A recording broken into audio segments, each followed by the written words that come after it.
let's say we want to just a run for the book, right? Is it like I get a publicist for 3 months and then I'm good, or is it like something that you just need to have like every month indefinitely? I think that's dependent upon like what your vision is, right? So if your goal is only to promote this book, then I would say do like a 3-month campaign for the book. But if your thing is like, I want something long-term where I want this person to be invested in my brand and I want them to bring me opportunities and I want them to find opportunities when there's nothing going on, then I would say do something ongoing. Like for you guys and having your show, I don't know if you have a talent book or if you book it yourself, but I would say, oh yeah, you can have a publicist for the Earn Your Leisure podcast because you guys have so many dope guests on, but how many times are people syndicating it on other platforms? And what I mean by syndicating it is like, for example, like you can have your interview with Ryan Leslie. You can send it out like, hey, we did an interview with Ryan Leslie. I don't know how much pickup that's going to get, but if you had a publicist, they can say, here, they did an interview with Ryan Leslie. You did the excerpts from the interview, like Ryan Leslie on starting a business, Ryan Leslie on the first time he lost $1 million. So you're really almost doing the work for these outlets to write their stories for you guys. And then we're including photos with it. So that way, when people search Earn Your Leisure, like you're turning more people onto the podcast. You're helping your SEO. So when they Google y'all, of course, you're going to be the first thing on Google because you're a unique name. But it just helps with all of that. And so that would be something that would be more long-term. You don't tell somebody, do that for 3 months and then stop, you know? So that's a lot, right? So what is it like juggling all different types of clients? Because I'm sure you have to deal with multiple different type of personalities. What's that like? I've never done crack, but when I be seeing them in the movies and they be doing all that, I'm like, I can relate to that shit. I've never done it though. It was like that. Now, like I mentioned, I have a handful of clients now. I'm in a position where I'm very selective now. I'm like, do I like that? Like, is it gonna like when I see them call, am I gonna be like, not this person again? Or is it gonna be somebody I'm excited to talk to? I'm gonna be calling them. And so if I don't have that level of excitement, I don't want to do it. Because at one time I would have everybody. I have 20 clients making $5 an hour. Like when you break it all down, like I wasn't really making no money. And I was also very big on like, that was when Puff was like, I don't sleep. I'll sleep when I'm dead. And I'm like, I'm gonna sleep when I'm dead. And the nigga almost died. I'm like, I need to go to sleep. Pivot, time to pivot. You know? So now I'm like quality of life. So I'm going to sleep. I ain't staying up all night. Y'all can have that. And easy for me to balance them. Yeah. You know? So that's part of it, right? Dealing with the clients, but they also have teams too. So what's it like dealing with their manager or their agent and now having you as a publicist? Everything is different. I think the times I only have issues with dealing with a team member is when I'm brought on to work as someone's independent publicist for a label. So for example, with Jeezy, now I'm his publicist because he's not with a label, but like for his last 2 albums, he was on Def Jam. And so it would be myself as his independent publicist, and then you would have a Def Jam publicist. And that would be hard. And it's always hard when you're working with a label publicist because we're all trying to show that, you know, we're worth what you're paying us, that we're needed. And there are only but so many outlets. So it's like, if I'm pitching for Breakfast Club and they're pitching for Breakfast, well, that's a whole nother story because then he also has a radio person too. I learned that quick. A radio publicist? Well, they just handle all radio, like in terms of radio ads or radio interviews or whatever. So no one touches radio but the radio person. I didn't know that because I come from like where I had a reality client. It was just me and them. So I'm managing damn near doing PR, marketing, everything. So that's kind of like where my mind is at. Like I can just get it done. And I remember I pitched an interview for the Breakfast Club and I was like, you don't ever pitch the Breakfast Club for him. Like, that's my job. And I was like, all right, my bad, you know? And so that's when it becomes difficult when everyone's trying to figure out like their role.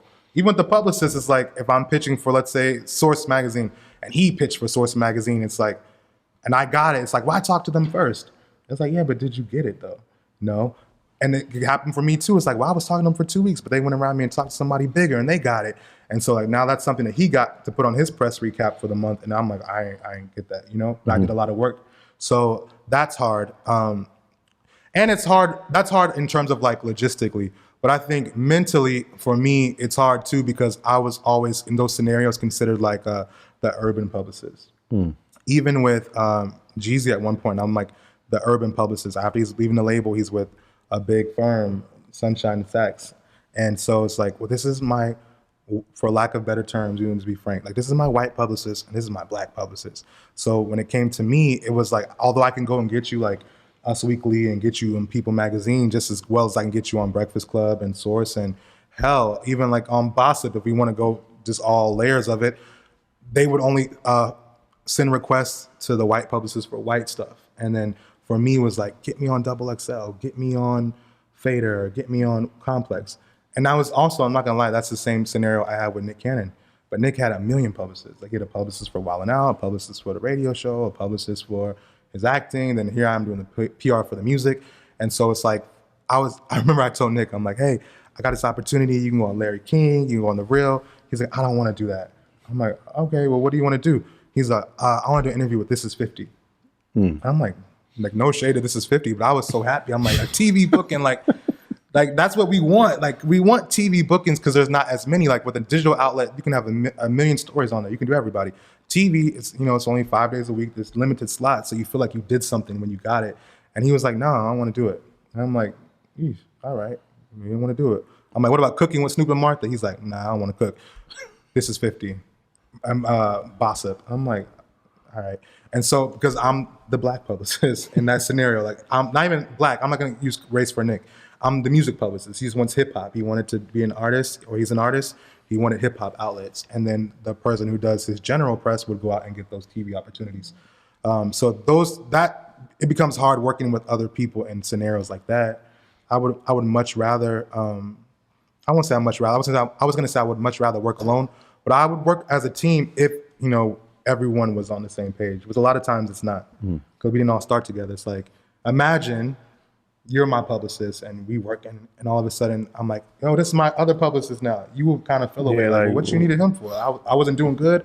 And so now too many chefs in the kitchen. Yeah, it's too much. And so there's really no way for you guys to become like this, because you're always looking at him like, is he trying to replace me? You might come in with like a chip, like, yeah, they needed me because you couldn't do it. And so I don't know, it's not harmonious. Who needs a publicist? Like, because it's like traditionally you would think, all right, an actor, actress, musician. But now, like I said, you got mortgage brokers that's looking at publicists and the financial podcasts. It's like, I think that the landscape has changed because of social media, who's really made anybody can be a celebrity on social media. Like you can be a celebrity chef. Can they be? Huh? Can they though? I mean, you could put celebrity in front of it, but I'm like, I think so. Really? Like, define what celebrity means? Well, celebrity as far as famous, right? So it's like when people actually could recognize a person and add value. And I actually think that's a good thing, because I always felt, especially as I get older, it's like, why is a musician a celebrity? Because he's a good poet. What kind of value is he really adding? Some will add value, but a mortgage broker is probably way more valuable. We should probably celebrate the mortgage broker more than a rapper who's rapping about things he's never done ever in life.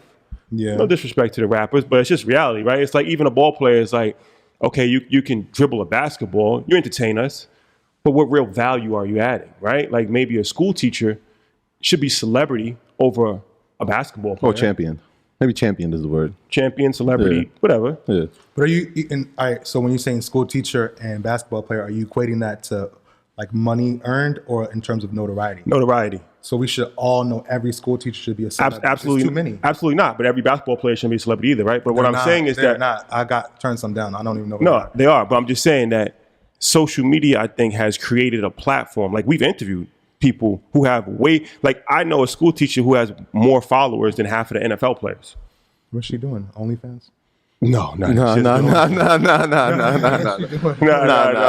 like actually really curious. Like, what are you doing? Nah, she became real big by she works in Baltimore. Okay. And shout out to Val. She does like clips on. She's like a social activist, stuff like that. So Rihanna follows her. Everybody. She's been on Time Magazine, People Magazine, Red Table Talk, Vogue, all kinds of stuff. She just became really lit online.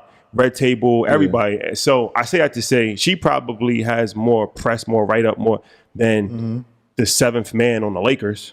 For sure. Yeah. Now the seventh man on the Lakers has more money than her, but as far as the world that we're in right now, odds are somebody like that will probably get recognized more than a linebacker that is, just trying to make the team for the Lions. Right. It's the reality of it, right? So the whole point is that I feel like social media has kind of leveled the playing field and has given everybody an opportunity. Not everybody can't be it, but has given everybody an opportunity to have some fame and notoriety. Whereas before, you would never, a mortgage broker would never have 80,000 people that cared about him. Yeah, they wouldn't walk down the street on Melrose and somebody's like, yo, that's you. Or, you know what I'm saying? Like we went to a coffee shop and they're like, earn your leisure. And I'm like, so I say that to say, and like I said, that's just my own personal opinion. I'm all for it. Because I said, especially in our culture, it's out of balance. We always, the celebrities have always, but there's no balance. Like in other cultures, it's like you CEOs are superstars. Like Elon Musk is a superstar, right? Steve Jobs was a superstar. Like, so yeah, of course you have actors and actresses that are white, but they also have business leaders that are superstars and politicians that are superstars as well. For us, not so much, but it's starting to change. Angela Rye, she's a superstar, right? In the world of politics. So my whole point is, who needs a publicist now? Because it feels like it's opened up and everybody can be beneficial from that standpoint. Yes and no. I mean, I feel like what you were just saying about like the teacher or people who I guess are like, you had said someone earlier too, I can't even remember, but because you were saying a lot and I was trying to hear everything. But I think like it's not like the teacher, obviously she's a teacher, but are people following her because she's a teacher, or are they following her because of the ancillary things that she does outside of teaching? You know what I mean? So I think when you break it all down, it's like, yeah, your career could be whatever it is, but I think people, like you build your notoriety based on like the ancillary things. So for example, the mortgage person who's a mortgage broker, he's not 80,000 followers because he's just selling houses. Like what else is he doing? Is he doing webinars? Is he doing these IG lives and he's like really trying to bring a community together and mobilize people? Is he posting listings all on his page and people want to look at real estate?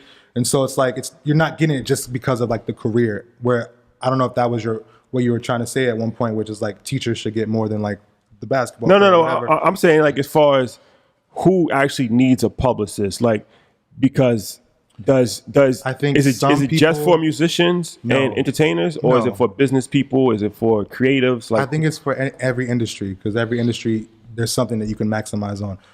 However, I do believe some people need a publicist and some people need Jesus. Like some things it's just like, nigga, I can't do it. I can't do it. I can't figure that out for you. I'm sorry. You know, but like, for example, real estate, there's real estate magazines. You want to be on the cover of that magazine. You want your listings to be first.